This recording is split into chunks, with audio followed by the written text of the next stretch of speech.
I checked out the Monster Hunter Rise demo on the Uh, Nintendo Switch. I've been hearing about it, but I didn't dive in. I was doing some other stuff, but I do want to. I'm gonna miss the demo and just grab it when it drops. Yeah. So, like Monster, it's this weird thing where Monster Hunter will announce, "Hey, we're adding the bug mechanic where you can slingshot yourself or grapple or whatever," right? And they announce this and that and this and that, and they all these little announcements. But I feel like it doesn't. Like I can't really internalize any of those changes until I actually touch them, until I actually hit the buttons and see how it interacts with the various instances of fighting a monster or a hunt. Mm-hmm.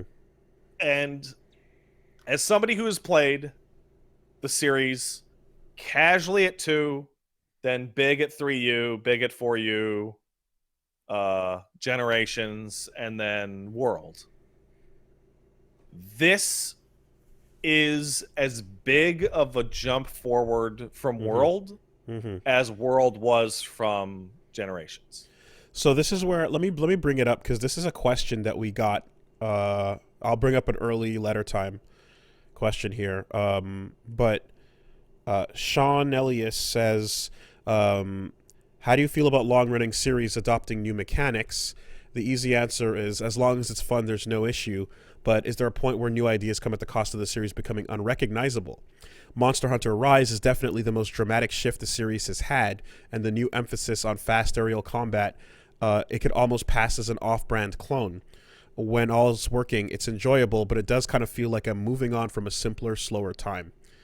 Um, Mm-hmm. and then he says, makes me think of the canceled ideas Ono had for Street Fighter. And yeah, would it concern you, seeing these risks if it pushes the series in a different direction? Do you have examples that come to mind, right?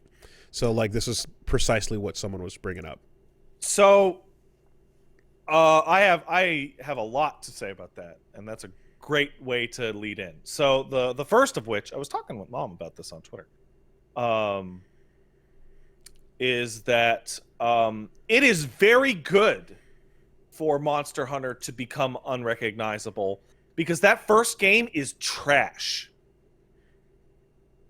So Have you you've ever maintained. touched Monster Hunter 1? No, but I've heard you scream about it ad nauseum. Fucking use the analog stick to fucking use your one move. It's terrible. And two, like, I know you know this because you had a roommate who was in the process of destroying their life with the claw. The fucking PSP claw, Mm-hmm. right? It was the third game that finally gave that thing real controls. Couldn't And you every single eventually? game.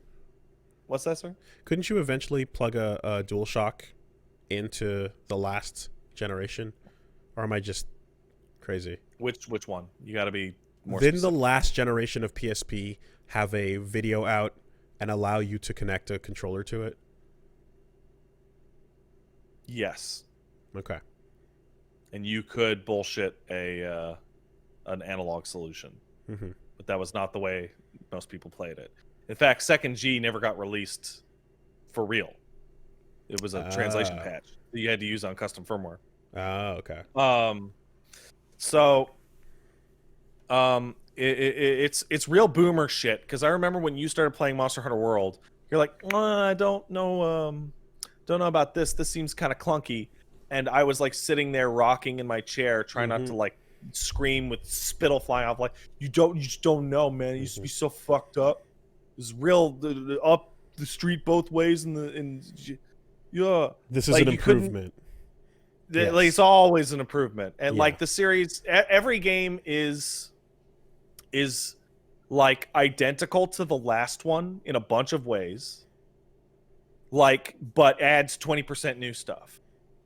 But every game is changing 20%. Like, that 20% that they change is different, right?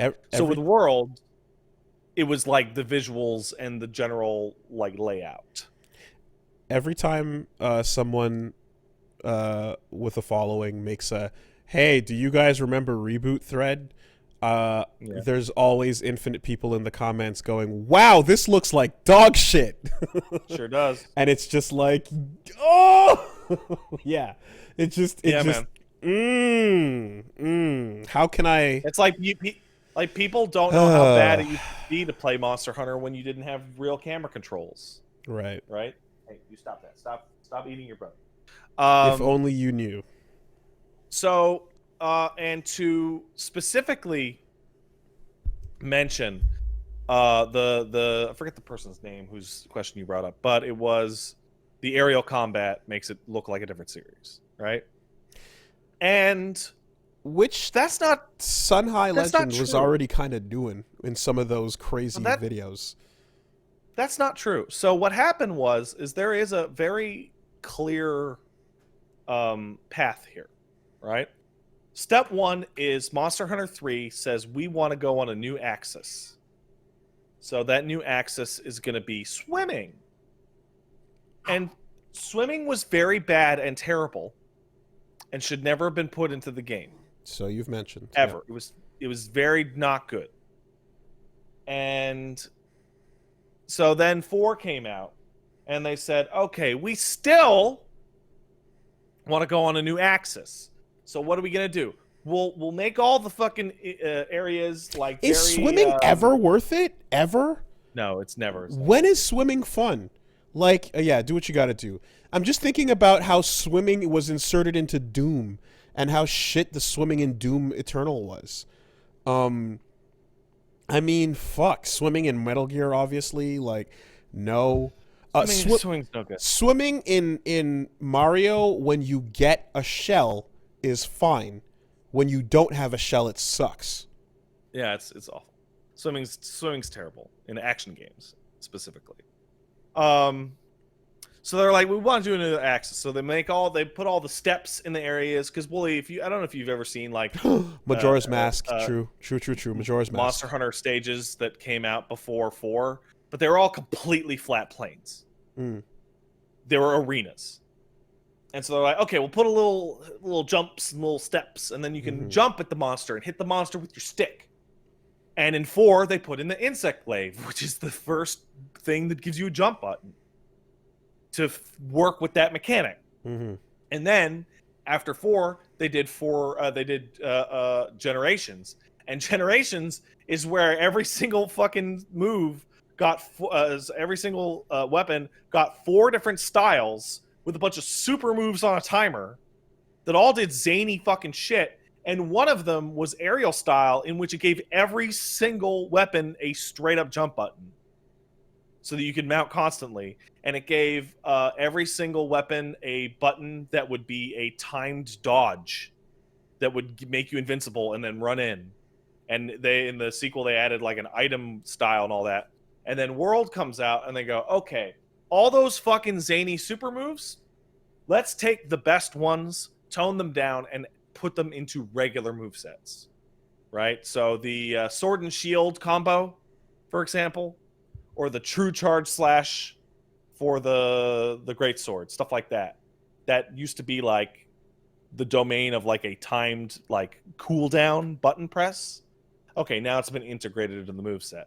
Now we look at, they've brought a lot of those moves back in terms of the wire bug shit, where you can blow your wire bugs in order to do stuff like a giant jumping aerial slash with a great sword, which is the same move from the aerial style from 2 games ago. Or you can do a dash forward with dual blades that makes you invincible, and if you get hit during it, you'll do the spin attack that you do in the air, which is the same move that you would have in the style of Adept style 2 games ago. Now, so this these are always... What you're describing sounds like it would be rad to do. It is. Sounds like it's fun. They're always set up. Like these are all like the Monster Hunter series very, very rarely does like big revolutionary changes. It's always, hey, you know that old thing that we did? Let's just make it so that it's a better version, or tweak it, or add one extra move to this. Right? So the new biggest, fanciest, showiest mechanics in Monster Hunter Rise are you can use a wire bug to fucking like Spider-Man off the sky kind of shit and do huge wall runs. And you can do super moves using them. Like everybody has at least 2 new moves that are like jumps or dashes or charges or projectiles or whatever. I mean, I remember when I was fucking around with it in World, and I was like, oh, this weapon turns you into some 45 seconds to a minute, right? Mm-hmm. So that was something they added 3 games ago, and it has become part of like the formula for fighting a monster. You usually want to get like 2 mounts or 3 mount, whatever. And Insect Glaive is better at it. And what kind of sucked though is that like the part where you would be on the monster's back and stabbing on them sucked. It took forever and nobody could do anything, right? Everybody had to just kind of wait and in Generations. Wait for it. No, in World. In World, okay. Right? Because if you hit the monster hard enough that it flinched, you'd screw up the mount attempt. So everybody stay back and let the guy do the whole thing, right? And it was pretty binary. It was pass fail. So now a lot of the new attacks do mounting damage, and they tell you they're doing mounting damage by giving you like a blue exhaust background on the damage. Would you two fucking stop that over there? Zengi! Elmo! Quit it! Stop fighting! Alright. So, you do lots of blue exhaust damage. Monster falls down, but now instead of just jumping on their back and wailing on them with a tiny little knife, you get to control them. There's a whole system now with getting weak or strong attacks. Okay. So, you remember... So say you remember when like you'd be fighting Rathalos and like Diabolos would show up. Yeah. And you'd be like, oh shit, and you would just wait for one to leave, or you would just you would dung pod one and make them leave, right? Mm-hmm. Now, if you can down one, you can use it to fight the other one. Oh shit. Okay. How much control are you talking? Like steering? Significant. So you can steer. You have a strong and a weak attack, and those depend contextually. Control, like for real. Yeah, control. Whoa. Control. Okay. So, like, take for example, there's you can fucking control a Rathian in the demo. You hop on, and the light attack is her run forward, and her heavy attack is her poison backflip. How long do you get to do this for? A little while, as long as you don't take damage. Every piece of damage you take decreases the amount of time. So right? Is it still swinging at you? No, it's totally under your control. But whatever else is attacking, yeah, if that touches you, fighting. You're done. Right. Okay. It'll decrease it. So, and you also have a sidestep, like a dash. Okay. And so what? And when you do say the poison tail backflip with Rathian, you can then cancel that into a dash. Okay, if you don't get hit, is it longer than the regular mount time? Yes, but every hit of damage decreases the timer. Yeah. Okay. So people would be stupid to hit you while you're on it. Right. So then, as you beat people up, you build up what is essentially a super, and you use this. It's called a grounded attack. And you use it on the monster, and it will do a canned series of hits that will knock down the other monster. And then you can beat on that guy as you would. Would that be so where, like... Sorry to cut you off. Yeah, by all means. Would that be where the unique animations between monsters fighting start to come in? No. Okay. I'll get to that in a second. Okay. So, say you're fighting... what's his name? The water boy. Forget his fucking name. The water dragon. Mitsugane? No, that's not it. Anyway, you use Rathian to beat him up, knock him down. What's that? Dalamadur? No, not even close. Okay. Jura, DJ something. Gyarados. Okay, whatever. Mizuzune. Anyway, whatever. Yeah. Okay. You're fighting Mizuzune. You're using a Rathian to beat up Mizuzune. Then Mizuzune is on the floor. Okay. And then everybody else can start beating on Mizuzune. But that's great when you have two monsters, right? Well, you might be thinking, well, how am I supposed to get enough mounting attacks on Rathian when Rathian just shows up, right? And enters the battle. Well, the loser of a turf war is immediately controllable. So if you remember, let them Diablos do it. and Black Diablos would always fight each other. Okay. Pick up the loser and keep that fucking fight going For as long as you get to mount. Yeah. So it used to be when monsters would show up and do a turf war, you'd be like, "Oh god damn it! Now I have to wait Fuck until off." such Yeah, and yeah, such yeah, leave." yeah, yeah. But now they show up and they do a turf war, and you're it's a like, "Oh, buff. that's a free tank." Yeah, yeah, to yeah. fight with. Oh, that's brilliant. Wow. Isn't that much more interesting than just the mount, right? And when you jump off, do they fuck off? When you jump off, they will fuck off. Yes. Okay. All right. And okay, so what if you're only what if you're only fighting one monster, right? What is the replacement? Yeah. And the replacement is that on X is light attack, on A is heavy attack, on B is dash, and on Y is topple forward. I forget what it's called, but it is a forcible dash. So what that is you point your fucking dumbass monster at the wall and you hit Y and they will slam their fucking stupid head into that wall. And then in the recovery animation, you hit B and it will use a wire bug to dash cancel into a normal state. It will Roman cancel your monster and then you dash them into the next wall. And then you hit B to Roman cancel them again, and then you dash them into the next wall. And if you get all three,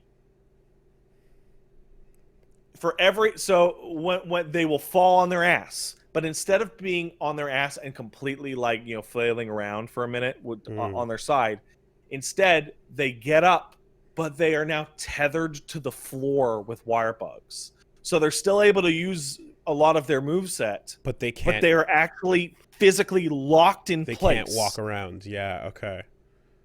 So wow. Mounting does much more direct damage, but also beating on them afterwards is not free. Right.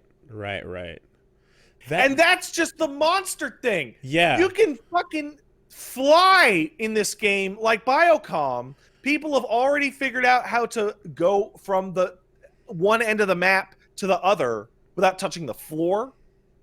You can wall run to get into new areas. There's all these buffs everywhere to instigate it. There's dog cart now because you can drift your dogs for dashing, because instead of auto bringing you to a new location, they're rideable and controllable, and you can even attack off of them and jump off of them.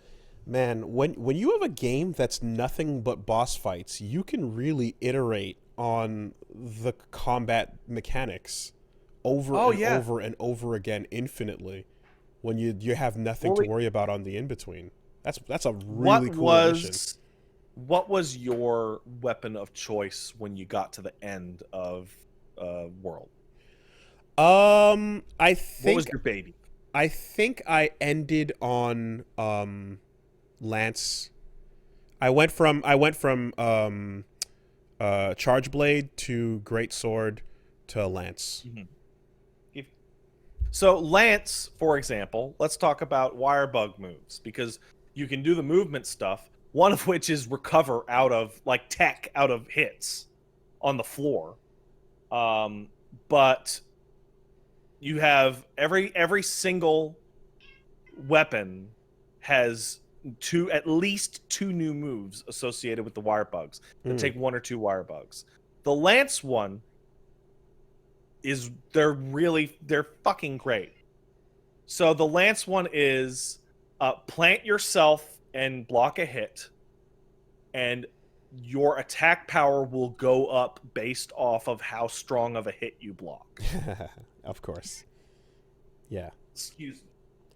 Hey, stop that. Yeah, that thing fucking Game became very useful when shout outs to Soul Carl teaching me about the aiming upwards stabs and the run. The sprint was a lot of The fun. second one is you close range stab a knife.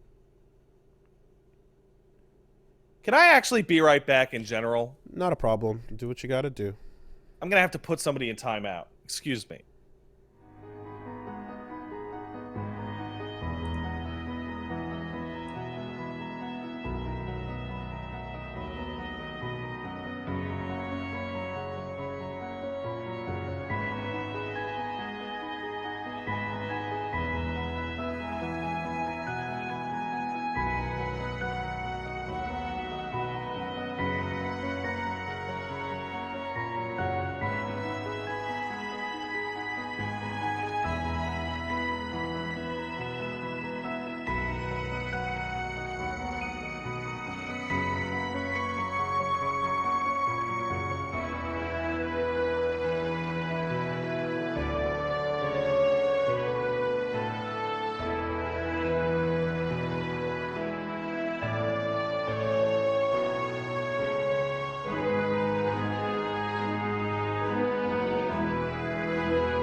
You were saying.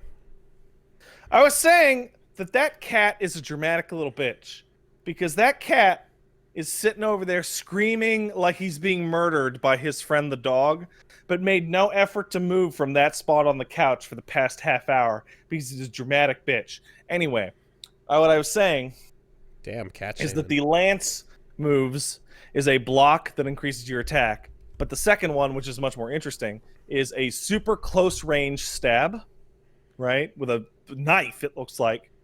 And what it does is it tethers you to the monster. And what happens is after you are tethered, if you hit L left trigger and B, you will do a huge jump directly above the monster and be able to do a dive attack. Oh my god, that sounds rad. Holy shit. And Okay. it becomes like an instant air Can that just you brings you to the monster. can you It do also, anything in the air? yeah, you can stab him. It counts as mount damage. It also taunts the monster. It is Ah. also the first move ever in Monster Hunter that demands aggro from Okay. the monster. Okay.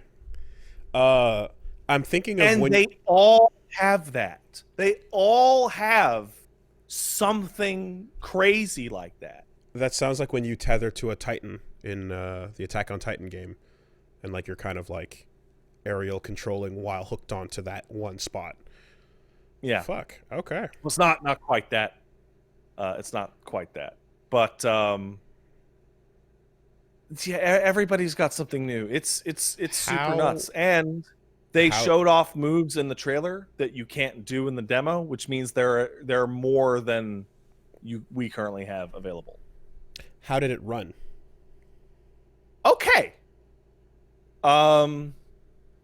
It runs like an old-fashioned Monster Hunter game. So Running on the Switch.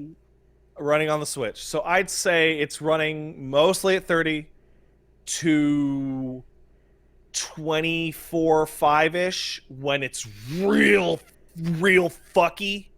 You know, like when there's the 4 of you just climbing into the monster's ass when it's on the floor. Sure. However, what the game is putting out is kind of dramatic. Like, it doesn't have like the poly count and shit like that World has, but the draw distance is like infinite. Like, you get to the top of the map and just see where all the monsters are. Okay. Although this is even it's though the same they're like engine, 1,000 right? feet below you. What's that? Same engine, right? It's just modified. No, the MT framework was the old one, and the Monster Hunter World version of MT framework is probably the worst version of that engine to ever exist. This is running on the RE engine. RE, okay. Like everything else, and it is clearly World was too old for that. Huh. Okay. It is clearly a way better engine to run these games on. If it were to happen to come to the PC or other consoles in a year or so, it would probably run way better than World did. Even if the assets were the same. Like the same fidelity as like World or something like that. Okay. This is a much better engine. Very much gooder better.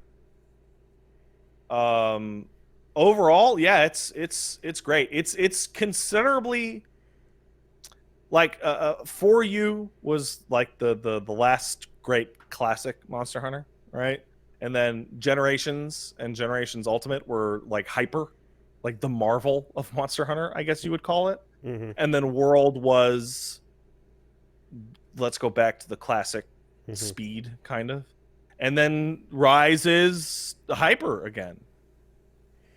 I'm sure there's probably some folks that are also like happy to have it in their handheld format again. I completely empathize with that. It's a lot easier to get that game running in a big group with 4 Switches or 4 3DSs than it is. Well, maybe not now, actually, but in the normal times. Mm-hmm. And I should not get out of this before I neglect to mention that the hunting horn has been completely reworked into a completely different weapon. I saw a tweet that was like, this fucking Rise demo is just propaganda for the hunting horn and I will not have it. Or something to that effect. So apparently it's legitimately in the running for possibly the best weapon now. It's so, no weapon in Monster Hunter history has gotten a glow up like this one. The hunting horn was good. It was always good, but it was always very finicky. It was always very, you had to be super deliberate with when you played your songs and when you swang your horn. And was there not an energy of fuck hunting horn users that kind of existed in the air? No, everybody loved hunting horn users. Just people didn't want to be the hunting horn user. Okay. Everybody appreciates the guy giving you buffs and healing you, but I mean, you know, now the big change is, you remember that you had to swing your horn and it would play notes, and then after you played notes in a sequence, you would hit the button to do like a song, and the song would give you the effect, and the effect would be an attack up or a little heal or something like that. Now it is play the notes, and as soon as the notes line up, the song auto plays. So in the demo, the fucking the fucking X attack is red, and if you just play 2 reds, you get an attack up, right? So you swing it twice, and you get an attack up. Okay. You fucking hit X and A twice, and your character heals themselves a little bit, and everyone around them. It's automatic. And now, when you get all of the notes in your chart and hit like fucking your play button, you do this gigantic Nevin style solo riff that plays and hits like 1,000,000 times. Okay. Now, why are motherfuckers talking about breakdancing? Because you're doing flips and shit while you're playing the horn like a guitar. Interesting. Okay. It's fucking crazy. Super bard. And then you build up a super. And when you hit your super, you plant it in the floor and then spin it, and it shoots out sound waves that hits like 10 times for shitzillion damage. Oh, let's break it down. Yeah. It's fucking, it's ridiculous. Cool. I'm excited to play more Monster Hunter. How much is in the demo? 2 tutorial missions. One that is the basics, and one is the monster riding tutorial. And then one beginner quest where you fight one of the new monsters. It's like one of the bitch, like fucking, you know, like Jagras. Yeah, the Jagras equivalent. And in that mission, there's also an Arzuros that you can fight if you want. Arzuros is like a honey bear kind of thing. And then there is a intermediate quest in which you can fight Mitsu, you can fight Rathian. And is there a training room? No, but you just fuck off in the tutorial and just not do the tutorial for 50 minutes. Yeah, okay. That's what I did. The first like hour of my stream was literally going into that thing and going to the notes and hitting all the buttons for the weapons. It's so cool. Like, yeah, that sounds like a hell of a fucking glow up, and an engine change as well. It must be a drastic like you up. played. Are they the same? Are they the same monster models though? Like, yes. Okay. Because what the fuck, you doing it again? That'd be crazy. All right. No. The high end ones from World are totally what's going to be the standard going forward. Which means that the low end versions of monsters that weren't in World that we see here are confirmed for the next Monster Hunter. So yeah, you Pokemon forward. Arzuros was not in what do you call it? World. I like Arzuros. I think he's fun. I'm glad to see Arzuros in whatever the next game will be. Now, but do y'all want like Return of the Classics more than cool new shit? Both. Always both. Because everybody likes the cool new shit. There's some fucking winners in that cool new shit. However, there is some, like, basically everybody wants every Monster Hunter roster to be Monster Hunter All-Stars. And there is a pretty universal agreement on who is the winners and who is the losers. Nobody is out there just screaming for fucking, oh god, who's a loser? Jade Barrett to come back. Right? Jade Barrett is like, fine, I guess. but people want Zinogre. Question. When Zinogre's not in the game, you're like, when is Zinogre going to happen? But what about the part where there must be monsters where you're like, fuck that monster, that thing sucks, I never want it again, but holy shit, that armor is great. Yeah. Right? There's Well, two parts to every all-star. Hopefully there'll be a new armor that does something similar. Like a really good example is Gore Magala. I think all of his gear that he has ever had was trash, but he's one of the most fun fights in the series. So please put him back in. I'm always remembering what I saw of that like Gurren Lagann bug, and like how you can like basically get that crazy armor from that fight. Well, good news for you. That's called the Celtis and the Celtis Queen. The Celtis and the Celtis Queen are dead-ass last on the list of monsters to likely come back because they have a completely unique skeleton that has never been applied to anything else. Right? So one of the things for watching a Monster Hunter game come out is you go, I know that skeleton. That's Zinogre's skeleton. That means that this monster, this monster, this monster, this monster, and this monster are on the table. Okay. Right? But the bugs don't share one, except Nursilla, which also has a unique skeleton, is totally going to be in Rise. So it's wasted assets if you don't. Yeah. Share. Okay. One of the monsters that I absolutely adore, that was the first monster they said was not going to be in World, was called Lagiacrus. It was the flagship for 3. It's like a big alligator. But Mizu in the demo shares Lagiacrus' skeleton, and Ludroth in the trailers also shares Lagiacrus' skeleton. So maybe Laggy will be in Rise, which is great because everybody loves Laggy. And and so on and so forth. Does it have the same world format too, of like you can just go on an open world hunt? That's unclear. That we won't know that new? until the game comes out. Because they can go back to like a list of missions and that's it. That's how it used to be, right? They have said that they are going to separate the multiplayer and single player quests out again. They will be on a completely separate progression.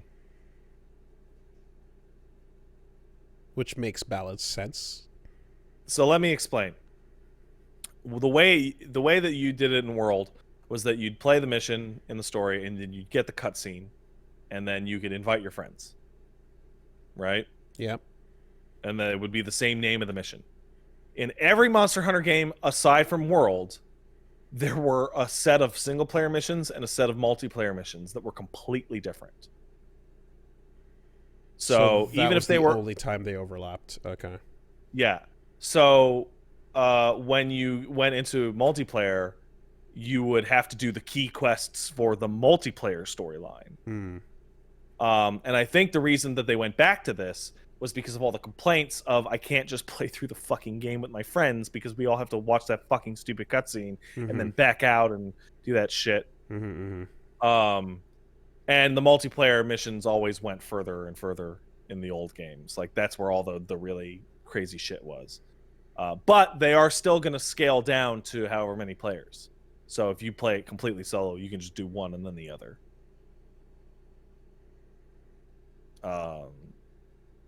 Or you could grab the boys and be a good old Carter.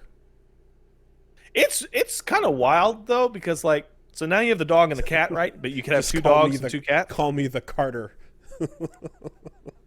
But more than that is like, I went into a 4-man, and unlike before, it used to be like you could only come in with your cat if there was like 2 people, right? Because they only wanted a total of 4 people. Dude, you go in with 4 humans and 4 dogs. That's insane. Like, that's an army. It's a lot. That's an army. It's a lot of shit going on. Yeah. Okay. Well, that sounds incredible. That sounds really, really cool. It's gonna be so and all of that is not even mentioning like hair or high wind of the obvious best new addition, the fucking woofers. Oh yeah. Well, no, I talked about them. They're cars, dude. Also, They're like great. there's the can you pet the dog has the Yeah. fucking extended like fuck petting it. You can get all up in them scritchy scratchies and Yep. shookas and get a full on stomach pat going. The Ground what the takedown weirdest and mount pets. the weirdest pre-order bonus I have ever seen is the pre-order bonus for Rise, where you get a skin for the dog that turns it from a battle dog into a normal dog. Oh wow. It turns it Cool. into a golden retriever Oh that wow, is wow, otherwise wow, wow, completely wow. unremarkable. Sick. That's cool. It's good, good, good.